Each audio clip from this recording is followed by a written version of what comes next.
welcome or welcome back to my channel. In today's video I am going to be filming a kind of like a part 2 for my original 11 plus video, because I've gotten a lot more questions since then, and I'm also going to be giving you some tips that are specific for like each area of the test, which will literally like change the entire game.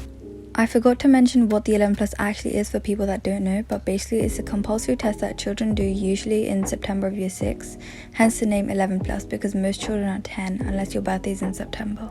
And the type of test you do depends on the area you live in. Here's a diagram I found online that shows you what test is for what area, so you can check. Anyways, let's get back to the video. So I'm going to begin with the tips, and I'm going to begin with like the generic tips, and then I'm going to go on to specific parts of the test tip.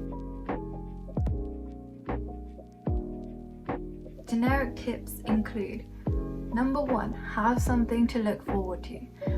I wanted to just like get in because it was like the feeling of a secondary school, but you can also have something to look forward to. So like if you are getting a phone if you pass, or like if you're getting like some money if you pass, or like a gift if you pass.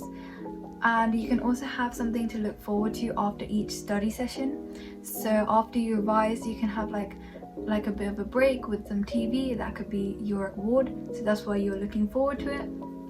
You can also be looking forward to like a snack, or like, so say after you do like a comprehension, you can eat like a snack and that can be your reward. Number 2 is just to get a notebook and just do loads of practice papers in it. I can show you my notebook like at the end of the video, and it's filled. So just do a past paper and write the date at the top, you know, write what past paper it is, like maths 2016 GL paper 1 or something like that, and then just do the past paper and then check.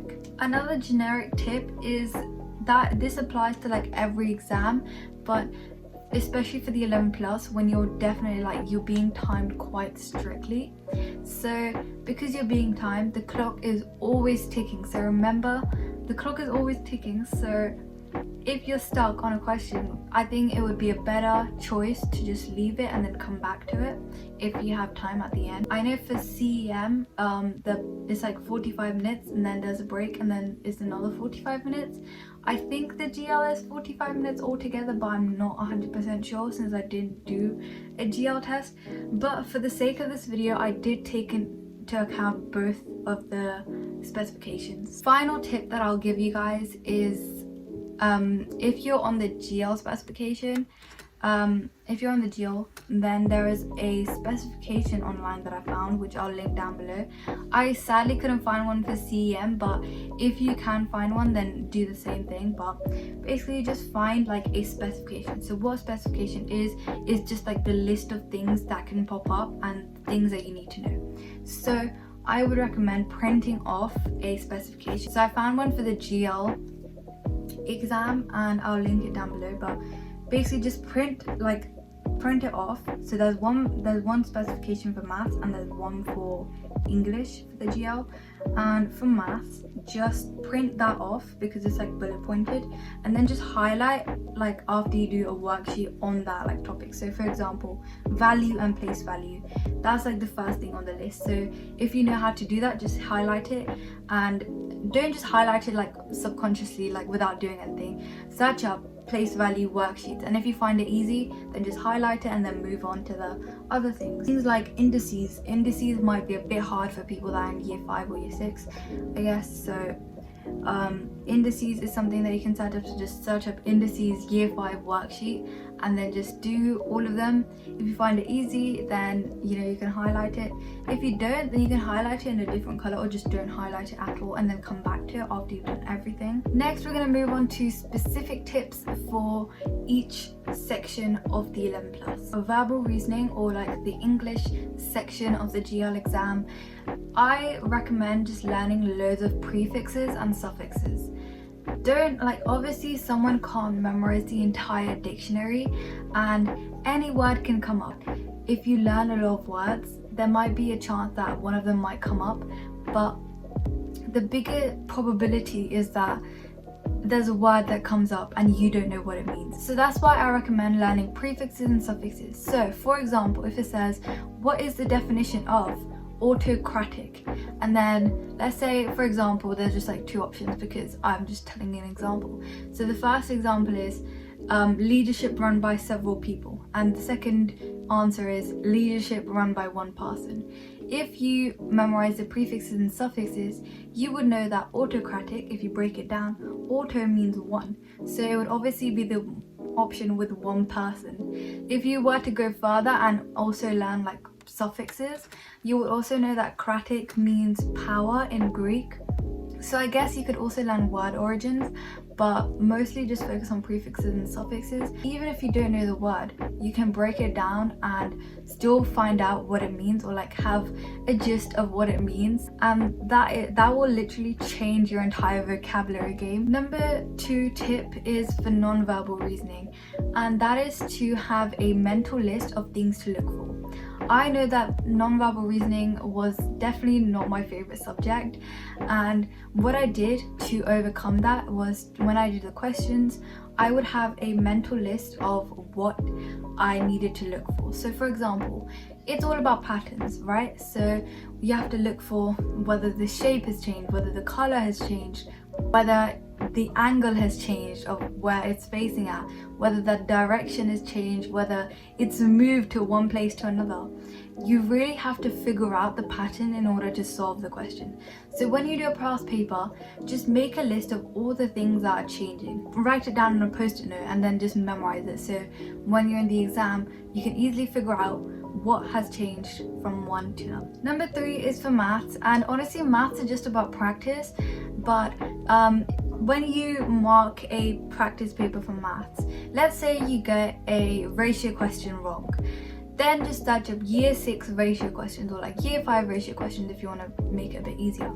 And if you get a ratio wrong, then just do loads of practice on ratios. I remember I did this for fractions because I got a bit stuck on one of the questions, then I just did loads of practice on fractions and decimals and percentages. And when in the exam, when a question came up for fractions, decimals and percentages, I knew exactly what to do because I did like a whole worksheet on it.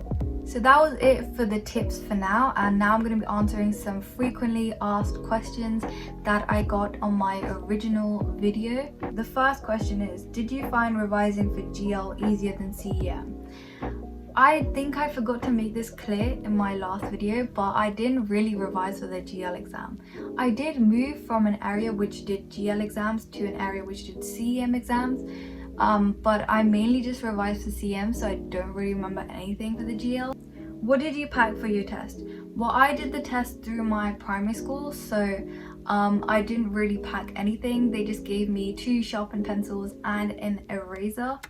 But if you are going from one like school to another to actually do the test in the school, I recommend just packing a bunch of pencils and maybe an eraser. Do you think a tuition would have made you get a higher mark? Possibly, yes, it would have given me a higher mark, but at the same time, your mark really does not matter. Like, I really need to emphasize this, your mark does not matter.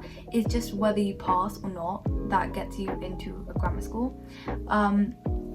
I know that people in my class have a big range of scores. Some people might just have passed and some people might have got like 170 something. So it really does not matter, like your mark doesn't matter as long as you get in. But if you're looking at like higher marks for some reason, then yes, I guess a tuition would have made me get a higher mark. I personally didn't get one, but if you want one, I guess you can go ahead. Can you leave a vocabulary list or a link to one in the description? Sure, I'll try and find one and link it down below, but as I said, just mainly focus on like getting the prefixes and suffixes learned, because that would help you a lot. What's your favorite topic out of the 3 or 4 topics? So in the CEM, there's 3 topics: non-verbal reasoning, verbal reasoning, and maths. And I did the CEM, by the way. So my favorite topic would have been either maths or verbal reasoning. I think probably maths because it was like the most logical one out of them all. And I really like subjects with like a logical, you know, step-by-step method to get the answer. But like for verbal reasoning, it was just like a sense of like memorizing things.